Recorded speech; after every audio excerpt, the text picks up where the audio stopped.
All right. So you're in deep space. And then...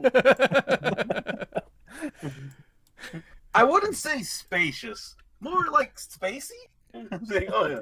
That's what you're feeling right now. Shut up. This is how you do it right here. Watch. Space.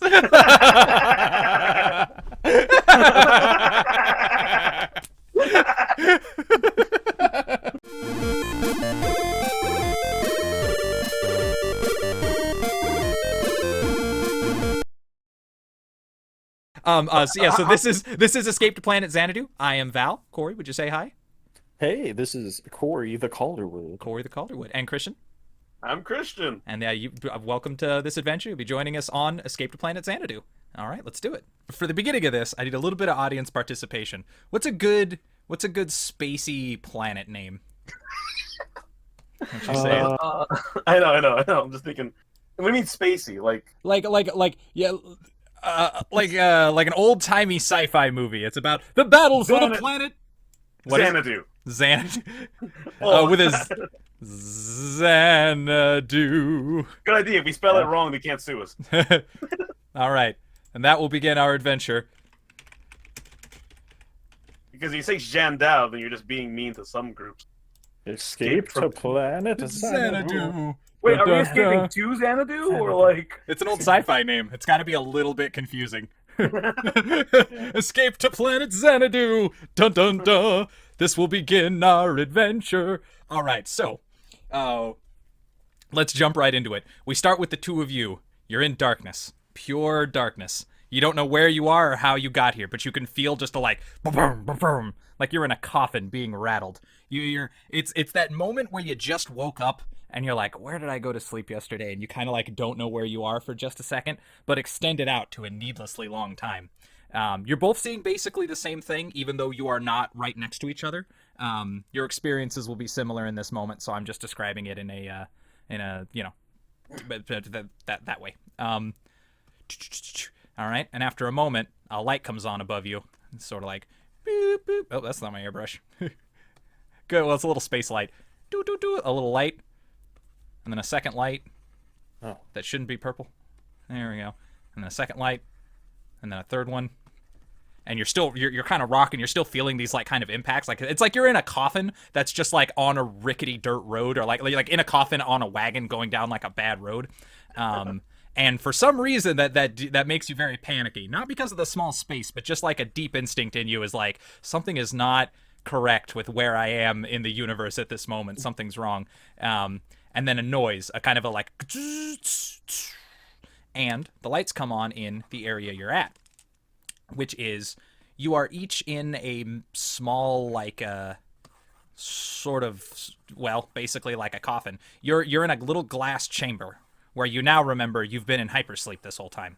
And you awaken and kind of look over across the way. There's only one opening. You're packed away like you're on a shelf, right? Or like a morgue, but sideways. And then this is from the point of view of one of you. I don't know which one. Are we right next to each other? You are across a small... This is like a little walkway. You're a little bit up off the ground, and like over here is a different shelf. This is from the point of view of one of you, and you're looking over at the other. This is a whole nother... Hello.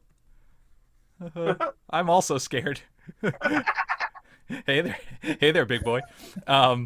So that is where you're at in this moment. Is you are in this chamber. You do not yet. You have the hyperspace temporary amnesia. So you kind of like it's just like that morning wake up amnesia, but it lasts a little bit longer. So you're kind of like you're kind of not sure why you're here or what your current situation is, but you're pretty sure you're here. You're supposed to be here. It's not wrong that you were in hyperspace. You just are unsure of your purpose in the moment.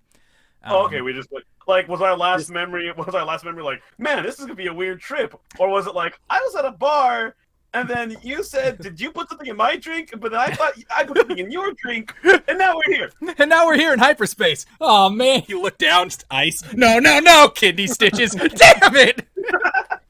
Damn hyperspace kidney bandit. And then I turn, hey, Corey, how did you know that we were in hyperspace? Oh right, you left a note by your shoe. It's like tied to your foot. You were robbed by hyperspace bandits. God damn it. uh, got forgot me now, got Shanghai hyperspace underline. All right. Now, Oh, go ahead. do Oh. we, or I guess, I mean, we're dealing with temporary amnesia, so we might not know what we know. But is there any memory of doing this before? Like, Oh, have you have you woken up in hyperspace before? Yeah. You are accustomed to this. You don't have a clear memory of when it happened before, but like your brain has the procedure in it. You know, like a sort of amnesia, but you still know how to drive a car. Yeah. You know how to open this thing and escape from it. And for right now, well, let's just say we're looking at your point of view, and that's Kristian over there. Let's Okay. just put on some goggles. Okay, cool. I was wondering if it was me or like what's your character? I was gonna be like, can I be a 4-foot, like small, like Danny DeVito with a crab claw? But that's cool with a tiny one. But now I'm just entering its fair. That's how you know it's Kristian. There you go. Anyway, so Corey, this is from your point of view. The jostling is continuing, and now like your sort of like ears are coming in, like that you had like kind of a ringing in your ears that you didn't realize was there. That has now kind of like faded away, and you're hearing a like a computer like emergency broadcast of like danger, danger, structural integrity, danger, danger. And there's like as your eyes focus, there's also like a red light over here. Why do I keep grabbing that? I accidentally switched those when I was messing around earlier. Here we go. I keep all my gimmick brushes on one and my actual airbrush over here. the danger sprinkler turned on. Dangerous, yeah. Oh no! Oh no, glitter! Danger, danger! Like everyone's getting wet with like Kool-Aid. Like Damn it! Well, the problem was normal alarm. Just people wouldn't react to them. But we found out if we had emergency sprinklers, people would actually get the fuck up and rush to turn it off. It And does that's, the job. There's little slits in our hypervase so we're damp from the water. It just pouring. sprays you in the eyes. Like it brings down a little sprinkler directly to your face and just. That's how I wake up my brother sometimes. He's like, "Hey, wake me up in like an hour or two. I gotta do something." All right, it's gonna be rough. And he's like, I wake him up. You know, some people just have a hard time waking up. They go, Yeah. wake up, pull your feet, wake up, spray bottle. I did that once when I was trying to fix my sleep schedule. I was like, Cindy, I want you to wake me up at 7. And she goes, all right, what am I authorized to do? And I was like, you do whatever you got to do. And she's like, okay, I'm going to load a squirt gun. And I got up on time every day because I knew she'd use it. I hear, I'm up. The fear of being wet in my bed, this is a nightmare for me. Just don't want, just anywhere that I'm surrounded by comfy cloth, the idea of it getting hit by water is just a travesty. You know, seeing the greens What? really concerning. Oh, that's like it's like the glass, right? Yeah, this is like your glass. Oh, It's a little bit foggy. because of the I see. sprinklers, right? Yeah, because of all the water. So not because of the air. So since we're from Corey's point of view, Corey, what would you like to do with yourself? There's a little panel next to you that you do know how to operate. It's a little like 1950s style, not enough buttons computer panel thing. And while you don't know what's going on, you are familiar with this device. I will activate my use device skill, Okay. and I will use the device. What would you? Are you just trying to get out? You know what? Yeah, I'm familiar with this device, so I know everything it can do. I don't even have to ask you because I know. Okay. So I'm gonna ask it to tell me what the emergency is about, and maybe ask it for a towel so I can dry it off. Yeah, you quickly work the panels, and bring up the "Why am I awake?" function of this stasis bed, and it projects like a little thing up on the glass. Let's say it's up here, and it starts reading out like information, and it's doing like a systems check of like the ship that you guys are in, and so it's like engine status good, this that, cryo status good, passengers awake too. And then it's like hull integrity bad, numerous impacts, crew attention needed, blah blah blah. It can't give you the specific reason, but it can tell you're getting hit by something, and then it tells you that your course is off. Like you're off course. I don't know why I said that backwards. Just Yoda that. And it tells you that that you are off course. One other person's awake, and your hull is taking damage. Okay. And Well, oxygen that levels sounds- are normal. The Yeah, life support that system sounds- is fully functional. Very important to get to, so I will. Man, what else would this be able to magically do for me? You know what? I will open up. I will open it up so I can get out. Okay. So You it open up the sounds panel, emergency. and You stumble your way out. Your legs are really shaky underneath you. You're able to like get up on them. They're not like atrophied. You just haven't been on your feet in you don't know how long.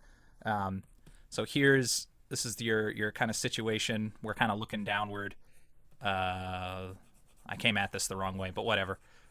This is gonna be at a weird angle, and we'll just manage. So you're like kind of hop down from your bunk. This is a it's like this is a like a spaceship. What's it called? You're on like the main deck. This is a small ship.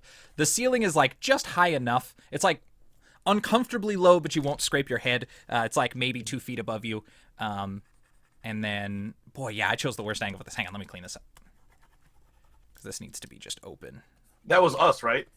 Where those things were? Okay, cool, yeah. Yeah. This is like the walls here. And then up here it kind of comes, because this is all the computer. This is all panels and buttons and 1,000 weird screens that just display numbers. And there's 2 chairs up front.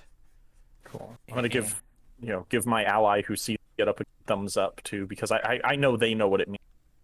Yeah, naturally. I nod and fake it, like, yeah, I know what's going on. I'm just trying to get my pants on. I hope you didn't see anything, because I don't sleep with my pants on. At my ankles, I fell asleep. Just like, yeah, you were like the cryo sleep setting in, and you're like, all right, cryo sleep in 10, 9. You're like, oh no, my pants! 8, 7, 6, and you just fall asleep like. You just fall asleep like this with like your hand. Oh, hang on, I got shit to reverse. Yeah, there you go. Like this is your head, and you're just like halfway through pulling down your pants. Just like slumped over uncomfortably. Oh, your shoulders would hurt so much when I wake up and hyper. Maybe lean to the left for a while. We should have paid for the beds that like auto massage and move your body. Shouldn't have gone cheap. So much stiffness. Yeah. No, You'll remember that for next time. Way too expensive though. They upcharge it. Kristian, will you open your bed? Yeah, as soon as I see him, the alarms are going off. I'm like nodding. Well, you're gonna check it out? Do I have to? Oh, you're so slow. Get up. All right. So you're both up and standing in the cabin. It's actually, this is a little bit exaggerated in the size. Yeah. Or actually, here, let me fix it. You guys are like this big in this room. There you go. This is D&D. Like we're each in a 5 foot square. Yeah, if not smaller. Yeah, right about there. And you can see there is a glass. Like what's it called? This is like a cockpit right here, but the glass is currently covered. In your groggy memory, you do recall there's like a metal screen that goes down just to protect the glass when it's not in use. So the two of you are standing there in front of each other, just like both a little bit confused at what's going on. You can still hear the like clang clangs of the impact. Let's hop in the seat. Corey, are you the pilot or am I the co-pilot? I was just about to suggest we ask the computer whose job is. Last time I checked, I write my name on stuff. I look on the seat. Where's my butt impression that has my belt, my suspender scratch marks? You do have on the side panels of your cryo chambers. Actually, your names are written, whatever they may be. Oh, and also there are 2 more cryo chambers. You guys were top bunk. There are 2 more people still asleep. All right, good. They weren't woken up, so I'm assuming that's proper protocol to let them sleep for now. Were there alarms going off in any way? What, for them? I mean, the alarm's going off in general, but you're not 100% sure why it's just you awake yet. But yeah, you walk up to the computer and you're like, computer, who am I? So you sit down in the chair and immediately on the computer in front of you, it has like a login thing. And there's a number of different login options that and you're like looking at them and you're trying to figure out which one is you. And they have your picture and face and everything. In a traditional video game, this is where it would be like, quick, log in. And like this is where you would choose your character.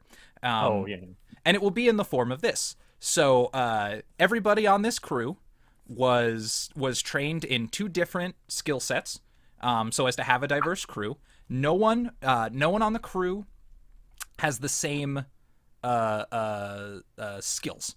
So the ones that might be you, and for the convenience of the plot, this is how it's going to figure out who you are. You 2 each get to pick 2 of these 6 options to be the things that your character knows how to do. You cannot pick the same skill twice, and neither of you can have the same skill in common. So, your options are pilot. How do I spell pilot? There we go. You are both familiar with how to maneuver this ship. You can both handle the controls, but it's like the difference between being an airline pilot and a fighter pilot. So this isn't like an expert pilot, not just someone who is competent. There is a mechanic. There is a computing specialist. There is a biologist, doctor, MD. There we go. That was tough. There is a scientist and security.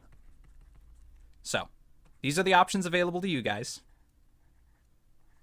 You can pick any two of them each, and that will be your skill set that you have available to you. You are both competent, trained, spacefaring people. There's nothing you are completely incompetent at. These are your areas of expertise. All right, let's just do the old back and forth picking. All right. What do you want first? Well, I like pilot, mechanic, and security. You can pick whatever you want. Honestly, I can fill. Do you like piloting? Because no, I'm saying we should. You pick one, then I pick one, then you pick one. Oh, all right then. I'll pick a mechanic. Okay. All right, good. That is definitely important. Use blue for Kristian. Kristian chooses mechanic. I am going to. It makes sense for me to pick computer since I've been talking to the computer and suggesting. Yep, that totally adds up. Okay. That's Corey. Let's do a nice teal for Corey. All right, Kristian. I'll pick security. Okay, Corey. Nice. I think I want. I'll go a biologist. Mind if I change my security to pilot? Yeah, absolutely. There you go. If everyone's confident in fighting, why not? Enough. You're as competent as a healthy, adult, in shape individual. Yeah. Military or security guard training? That's the question. I guess that's security guard. So training. I'll give you a little peek into that just because it might help you. I don't want you to have any regrets. In addition to your skill set, this is also going to determine what tools you have as well. So security will get different tools than a pilot or a mechanic. That's the main difference. He'll have access to. Yeah. I'm good with pilot and mechanic. Okay, perfect. So it is. Okay, so pilot and mechanic, computer and biologist. I am going to put these on a layer. That way we've just got them sitting around and cut and paste. I like it. Wow, we are really set in our jobs. I didn't realize, I'm a pilot. I work on pilot stuff. And you're a computer biologist. This is the perfect sci-fi movie. Yeah, that's exactly the team you want. Okay. Yeah, I felt smart. So now that you are logged in with your people and your names, you both have access. This is your ship. You guys belong here. You have full access to this ship and its systems and whatever things it's naturally capable of doing. What would you like to do? We definitely are on somewhat of a time crunch because our whole broken in. Yeah, you are taking damage. So I would like to, I guess, use my to scan the ship or find out what is damaging it. I want to try to, bring up on the computer what is damaging the ship or try to get a visual on it. Yeah, absolutely. Send out the scouting orb or whatever. Yeah. So you activate the ship's external scanners and it also has some basic cameras that give you sort of grainy multi-spectrum vision. But yeah, you pull up your little doo doo doo doo doo doo doo, then it shows you your ship as it is. Just kind of roll, and it's just doo doo impacts, danger in every direction, numerous large objects around you, probability calculating, asteroid field. Okay, right. So we got an asteroid. I'm so glad you picked pilot. I'm glad you were a pilot all along. Oh, henchman, I'm so glad you know how to fly this thing. It's good where they were. All right, let's get us out. Do I have a main camera or do I have to open the windshields? So, if you were not a pilot, you would need to open the windshields and you would have to work together to pilot the ship. But since you are a trained expert pilot, you can fly by radar sonar and or whatever the space age equivalent of that is. So as to, and it's going to be sonar because this is a 1950s movie. You activate your space age sonar and begin piloting the ship. So based on the readings, you're in a fairly large asteroid belt, and but you're not sure. You can avoid the asteroids fairly cleanly, but you don't know which direction to go because you only have so much range on your basic scanners. So you can avoid the asteroids for quite a good amount of time, but you eventually need to know which direction to go to escape the asteroid field and get to, like, competent safety. We might even want to see if one of these, and there's some sort of like cave or crater on it that seems like safe or has an outcrop, so we can make repairs. But do our I imagine our ship has landing gears. It does, yes. It does have landing gear. You do recall you were supposed to land it somewhere. This ship is designed to enter and leave atmospheres. Yeah. All right then. I'll call it. You want to use your computing skills and see if we can scan a large enough asteroid that might have a cave. So I'm going to use my computing skills to try to find an asteroid that is large enough that might have a cave we can land in. We need to find something, asteroid that's safe to land on. Okay. So, let me double check. I gotta remember. Check the character sheet here. So you can scan out like asteroids of a significant enough size kind of around you, but you would need a more powerful kind of radar to find a cave. However, your ship is equipped with the ability to make those kinds of adjustments. But at the moment, you've sustained a little bit of damage from being buffeted by asteroids. You would have to make that adjustment manually. You'd have to go in and kind of reroute a little bit of power, which means you'll have to go and actually mess around in the sort of engine area of the ship. Okay, so I would do that while he's piloting. Okay. Then I guess, right? That makes sense. That makes sense. So let me get in here. So we might be trying to play it too safe, but it seems like a way to do it. You ever felt like you're too safe? I think you go for it. All right. So you bring up the little schematic of the ship, or just bring it up in your memory. This is autosave. There we go. This is what it looks like. So top view. This is the top down. So piloting. This is give me my thing. Give me a random layer, so I don't break stuff. So yeah, Kristian's right here. Corey, this is you. So the center of this, I'm just going to say you like kind of tip tap the computer so you can kind of get a reminder of where everything is. Oops, I forgot to move the whole thing. Yeah, there's some damage. There's structural damage. All right, these are various hatches. And then this is the... Oh, yeah. Oh, pretty. Yeah, these are the different things kind of going on in the ship. So if you need to reroute power, basically, which means you need to go to the center of the ship and just manually move some stuff around. All right, sounds good. Okay, so you mosey on this way past. This is where you guys were sleeping. There's a big hatch here that you open and go through. Oops, one of these is mislabeling. Hey, would you get? Oh, because I'm grabbing the wrong layer. Hang on. Yeah, how you like that? Wow. Okay. So you mosey back. This is it's the wrong thing. Or is it the right thing? So this is like a storage room. This is where you guys keep food and gear and oxygen tanks and spacesuits and all the other crap that you guys might need on your adventures. This right here is like an airlock or like an air sealed thing. There's oxygen in the whole ship right now, but this is something that can be used to if you needed to take oxygen out of the rest, or if it became necessary to shut off life support, you could focus it on the front or whatever it happens to be. This is just like a little safety thing. And you go through this little crawl space and down back here into the engine.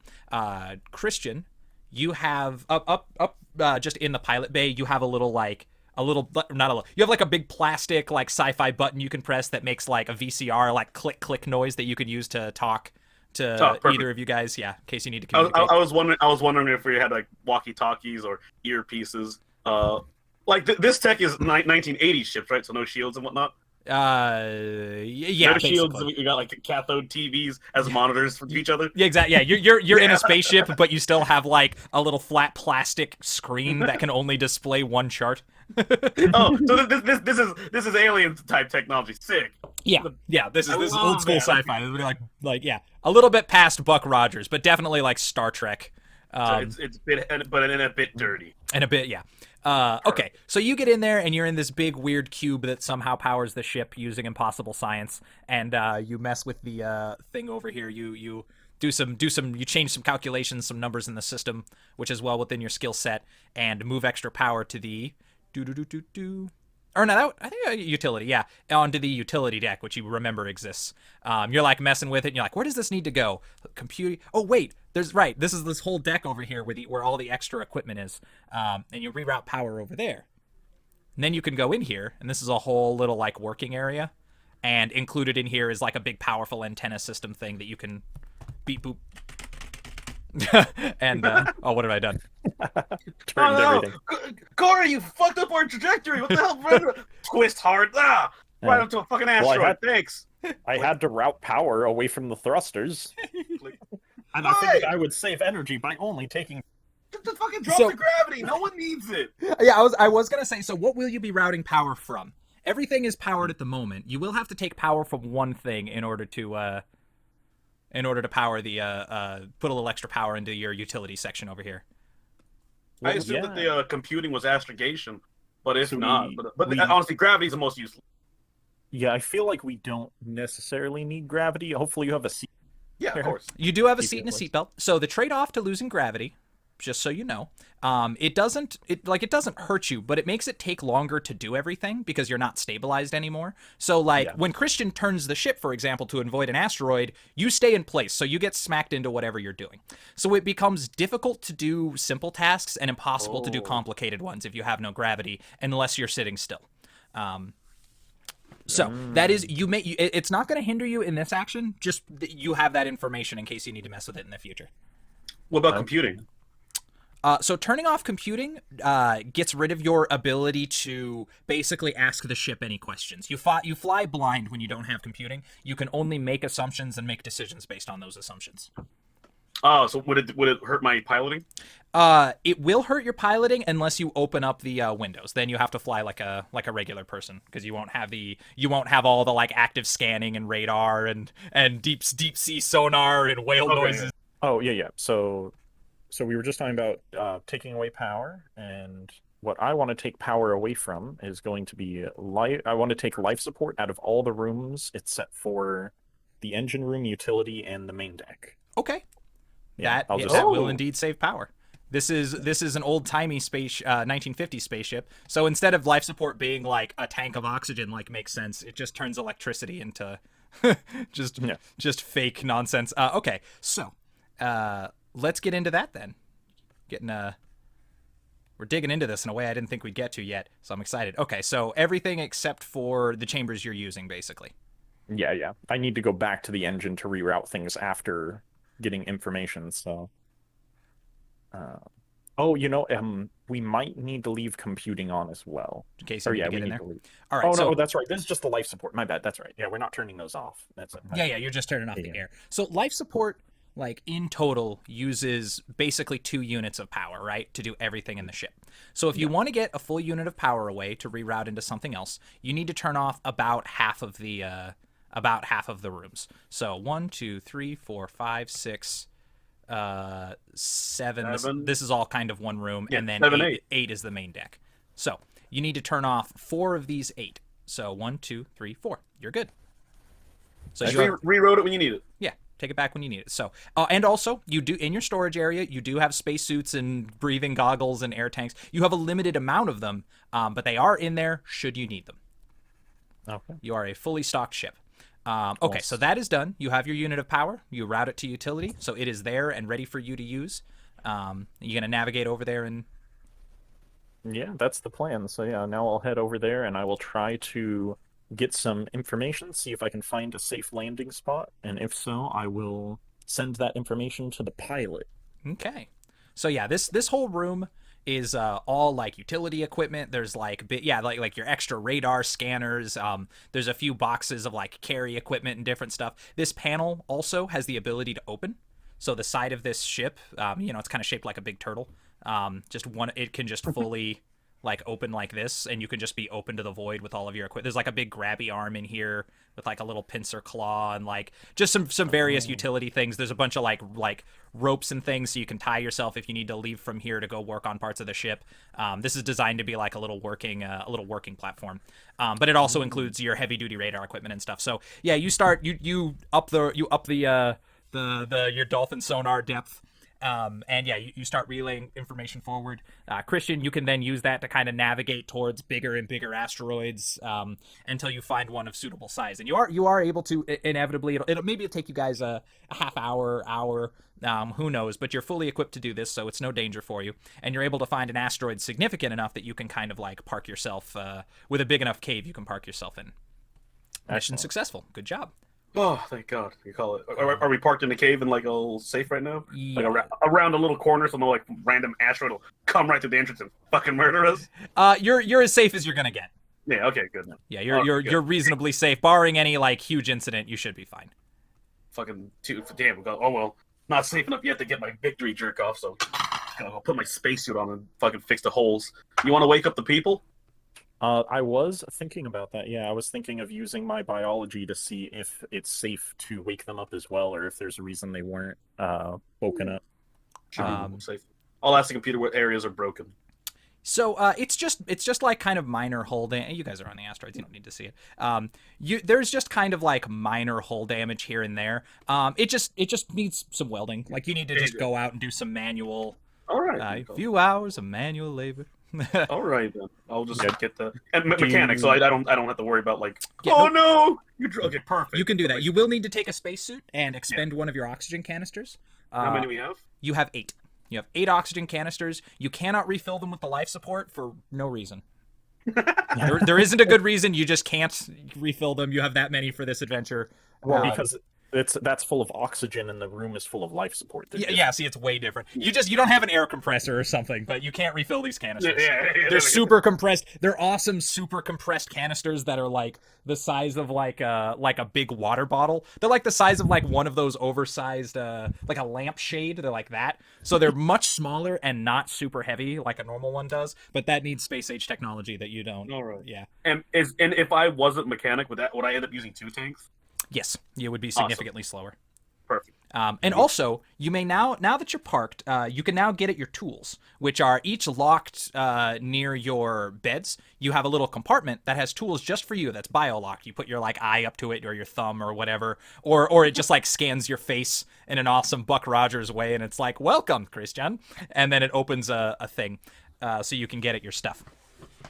It's for extra security, they made it super safe, so you know, whip out your willy and slap a grease stain on the panel because you can easily dig a guy's eye out. You can knock a guy out and put his hand on there, but you got to reach in and grab his willy and slap it on a table while he's standing. That takes determination. All right, so Kristian, excuse me, you are. Let me pull my thing up. Pilot and mechanic. So, in your thing, first of all, you have superior tools. You have like expert like operating and welding tools that are locked away because just a normal person wouldn't know how to operate them. It's like a special kind of like handheld plasma welder and like just different thing like a cool like space caulking that you can like spray on stuff and it'll like seal. You have a bunch of kind of non-specific like Mr. Fix-It type things that require expert use, otherwise somebody might hurt themselves.